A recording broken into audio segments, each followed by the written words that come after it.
Nananawagan tayo sa mga sa mga patay gutom na alam mo when I say patay gutom, ulitin natin hindi ho ibig sabihin mahirap Hindi ho 'yun.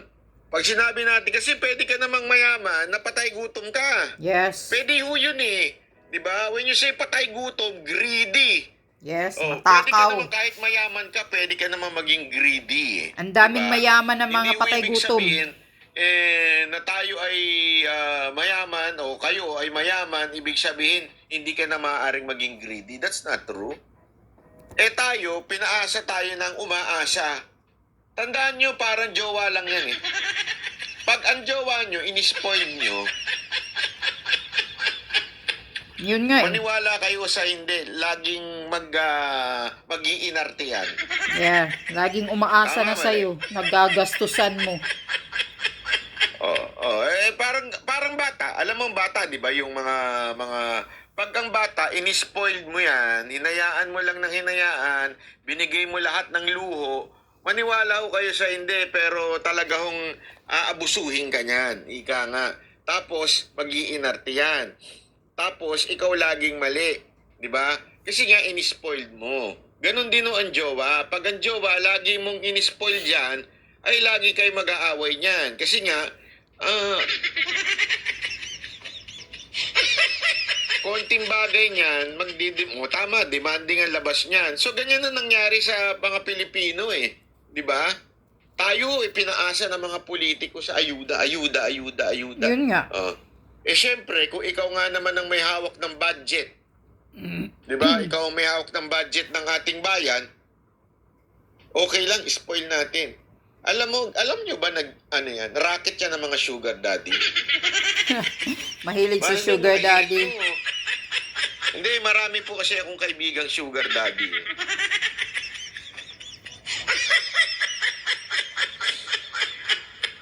Ang sugar daddy, ang racket naman nila, tatanggalan nila ng kakayanan yung kanilang mga sugar baby na kumita ng pera. Tatanggalan nila ng kakayanan na magkaroon ng income ang mga sugar baby nila. Para laging aasa sa'yo ng aasa. Para hindi makapaghanap ng pera. Pag umasa na sila sa'yo ng umasa, ikaw naman, paaasahin mo lang. Para makuha mo yung gusto mo. Depende kung anong gusto mong posisyon sa buhay. Ang dumi ng isip nyo. Hindi, di ba? Kunwari, ang posisyon mo sa buhay, yung ikaw ay isang hari. Yung itrato ka ng hari ng sugar baby mo. Siyempre, aabutan ka ng kailangan paasahin. Grabe naman kayo makaabalos. Si Abalos, nagkalat yung picture na kayakap ng chicks. Secretary Abalos, ano yun? Juwa mo. Bulabog ka. Totoo yan. Kaya ang ugali ng mga sugar daddy, pinapaasa nila, kinukulong nila yung mga sugar baby nila, tapos hindi pinalalabas. Pero, sinasanay nilang laki sa layaw. Ano ibig sabihin nun? Lahat ng hingin, ibibigay nila. So that, yung sugar baby nila, nakaasa na lang lagi sa sugar daddy. Ayaw nang umalis sa buhay na masagana. Tama. Kung ayaw nilang umalis sa buhay na masagana, magdidepende na sila ngayon sa sugar daddy nila.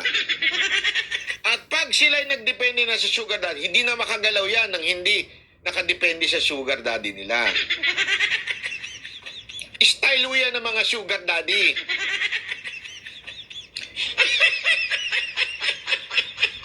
Ganun ang style ng kamera. Ng mga tambaluslos dyan sa kamera. Totoo, baka akala nyo biro lang Totoo, yan ang ugali ng mga congressman. Ayuda. Yung mga Pilipino, paaasahin nila ng papaasahin sa ayuda. Correct. Para iboto sila ng iboto.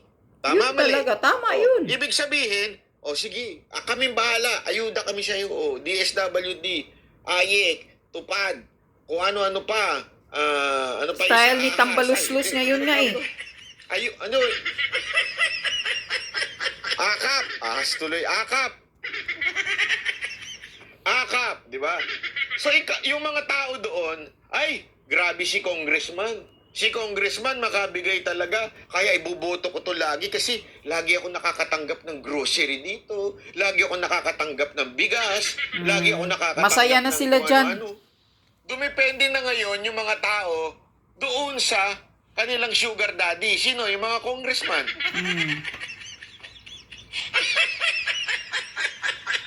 Naintindihan nyo? Sanay ho ang Kamara, yung mga kongresista natin, sanay ho yan sa pagiging sugar daddy. Maniwala Tama. kayo sa hindi. Laman ho ng KTV ang mga animal na yan eh. Sanay ho silang may sugar baby. Kaya ganun din ang ginagawa nila sa mga tao, sa mga constituent nila. Para sila iboto lagi. Yes. Huwag na kayong magtrabaho, magpakahirap kayo. Kami nang bahala, ayuda, ayuda, ayuda. Yan ang ginagawa ni Tambaluso sa Liti daw. Bulto Problema, mamimigay yung ng mga vote Pilipino. buying. Mga Pilipino, pagka sila po ay nakatanggap na, wala na, bulag-bulaga na yan. Wala Correct. kami pakialam sa putang inang pirma yan. Pirma kayo ng pirma. Basta kami nakakatanggap kami ng 500, ayuda, bigas. Masaya na nga Okay sila na eh. kami dyan, okay na Mga kami. walang prinsipyo, kaya nagkawindang-windang tong Duterte. bansa natin ngayon. Ingay bunganga niyan. Wala kaming pakialam dyan. Basta kami may ayuda, may bigas. Hindi nila alam, yung bigas na kinakain nila, pati yung, siyempre, ano muna, sinasahing muna. Oh, yung mga bigas ng mga ayuda na yan, hindi nila alam, galing din naman sa kanila. Buwis din nila naman nila yon. Akala kasi nila, hindi naman kami nagbabayad ng buwis ah. Mga gago nga eh. Ugok! Mga bubu. Maraming klase ng buwis. Hindi nyo lang alam, binabayaran nyo rin yun. Akala kasi nila, hindi sila nagbabayad ng buwis. Kasi ganyan ng, ito, mentaliting pangkarsada to, ha? Mga mentaliting pangkarsada, okay lang, tatanggap kami ng ayuda. Sabihin nila, ginagamit ng buwis ng taong bayan. Hindi naman kami nagbabayad ng buwis, ha? So, Kaya yung nga. mga may pera lang ang nagbabayad ng buwis. Oh, Mga bubu kasi. Lahat to ng binibili ninyo, pagkain ninyo, lahat yan may buwis na. Kaya nga. Lalo na yung pinag-chup-chup nyo. Ay, hindi pala, iba. Yosi, pakakala ninyo iba. Yosi nyo, pangtungga ninyo, yung shot puno ninyo, lahat yan may tax na. Kaya nga. At dyan ang gagaling, yung ibinabalik din sa inyo, mga gunggong. Hindi nila alam yun eh. Correct. Ang akala nila, hindi naman kami nagbabayad ng buwis, yung nakakalamang kami. Bakit? May ayuda kami. Yung mga nagbabayad ng buwis, doon sa kanila galing yung ayuda namin. Tangam. Mga Pag gago. ikaw bumili ka sa grocery, matik yan. O kahit sa tindahan, bakit kanyo? Yung tindahan, bumili sa grocery, may tax na rin yun. Oh, shabu lang ang walang tax. Tama ka, Diego Latigo. Koki ng shabu at shabu, walang tax yun. Yan, suyupin ninyo yan. Kasi yan, walang tax. Hindi nila kasi naiisip yan eh. Di ba? Yan ang problema sa mga Pilipino. Kasi nga, binubulag kayo ng ayuda. Yan ang totoo. Parang yung mga sugar baby nga. O, di ba? O, pagka sa kanila nung mga sugar daddy nila, tanggap na nilang may asawa. Tanggap na nilang may kabit lang sila. Ang importante sa kanila, meron ako. May pera ako. Okay na ako doon. O, yung foil daw may tax. Tama. Yung pamasahe nung nag-deliver, may tax. Hindi totoo. Kaya tuloy, yan ang yan ang picture ng ating bayan. Dumadami ng ganyan yung mga sugar baby na pinapaasa, di ba? O sige, akong bahala sa iPhone mo, taon-taon may iPhone ka. Hindi ko maintindihan tong iPhone na ito, taon-taon. Better camera. Better. Lahat na lang better, di na lang gawing best para tapos na. Oh, di ba? Oh, tapos di ba? Oh, ngayon nakaasa ka na ngayon. Pagka ikaw umalis ka sa sugar daddy mo, paano na kayo magsosyala ng mga magkakaibigan nyo? Puro pa naman kayo mga jologs. Puro pa, hindi, totoo naman eh. Mga jologs lang yan, nagsama-sama, may sugar daddy. Correct, Lahat tama sila may naman sugar yun. daddy, kaya mukha sosyal. Pero in reality, puro mga jolog siya, babaho ng kilikili niya mga animal na yan eh. Mga julogs, feeling Ang social. iitim ng- Kasi may mga kabit na mga politiko. Mga politiko, ganyan, mahilig diba? sa Totoo naman. sugar Dahil baby. sanay ka na. Pasiklabang kayo magkakaibigan. Di ba? Ganon din pagdating yan sa kamera. Kasi nga sanay na silang magkaroon ng mga sugar baby nila, mga kabit nila. Sanay na sila dyan. So pinapaasa na nila kayo. Bibigyan kayo ngayon ng ayuda. O ikaw naman, okay na to, hirap ng buhay ngayon. Ilang kilong bigas, 2 kilong bigas. Alam nyo nga, may istorya nga pero hindi ko nakuha ata yung news na yun. Mamaya papatin natin. May istorya nga ito si JB Ejercito. Yan, sa Diyan San daw sa Juan. San Juan. I'm not sure if this is true or not, ha? Kasi siyempre, ang magkalaban talaga mga Ejercito dyan at saka mga Zamora. Diyan daw sa San Juan, may isang councilor daw na pinapakuha yung tupad. Supposedly, 12,000 something or 15,000 yung tupad. 7,500 Tapos, banat ang bay. tao, 1,000. 1,000 lang ibigay. Sa totoo lang, bakit pumapayag yung tao? You know why? Hindi siya beneficiary ng Kasi, tupad. Sa totoo lang, hindi naman sila dapat nakakatanggap ng tupad. Yun. Ibig sabihin, they're not qualified. And yet, the councilor, isipin nyo councilor pa lang daw ganito Kurakot nakakurap. na. The councilor would give them parang yung number para ipasa doon sa dole para makakuha ng tupad. Sabi ko nga, lupit naman ng mga councilor ngayon. Hanggang councilor may corruption Sabihin may ganun. May ibibigay na code para i-encode mo ngayon sa dole, makakakuha ka. Ikaw, isang pobre. Nagamit ko rin salitang pobre. Isa kang pobre. Di ba? Hindi ka naman talaga tatanggap ng tupad. Ano gusto mo? 12,000, 1,000 o 0? Doon ka na sa 1,000. Tama, mali. Kaya nga.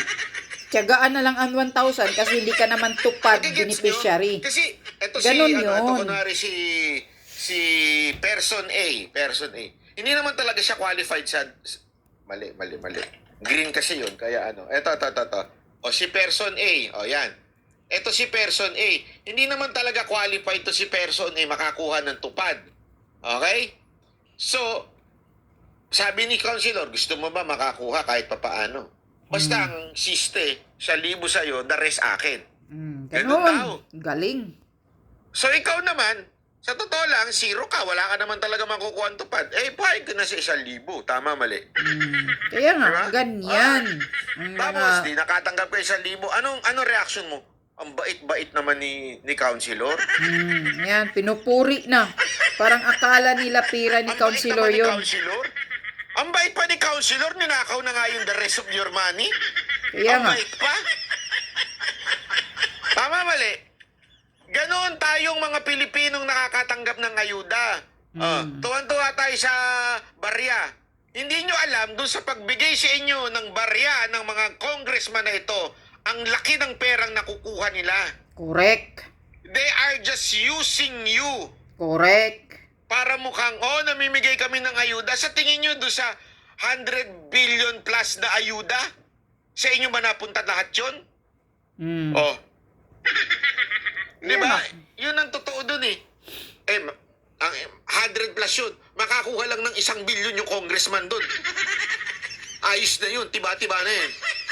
Makakailang, na siya, kabit na siya nun. Tama, mali. Kaya nga, dapat, yan ang dapat unang linisin ng mga Duterte. Yes. Kaya, tama yung mga bulong-bulungan. May narinig ako sa itim na itlog Dapat talagang walisin na si Martin Romualdez dyan sa kamara na animal na kurakot dyan. Pinag-iisipan daw kung kakalabanin ng si Tamba. Kasi sa totoo lang, si Tamba talagang surot. Yes. Si Tamba Tambalos-los ang talagang surot. surot sa ating lipunan, sa ating gobyerno. Correct. Mr. President, just in case if you're listening, if just in case lang and you're watching, you might want to consider running for Congress at palitan nyo na si Tamba. Yes. Parang Palitan yung animal na surot. Anay ng lipunan talaga yung tambaluslos Kasi po, na Romaldis. siya ho talagang surot. Ano ba sa Bisaya ang surot? Anay. National problem yan si tambaluslos. Hindi ko kasi alam ang ano eh. Burot?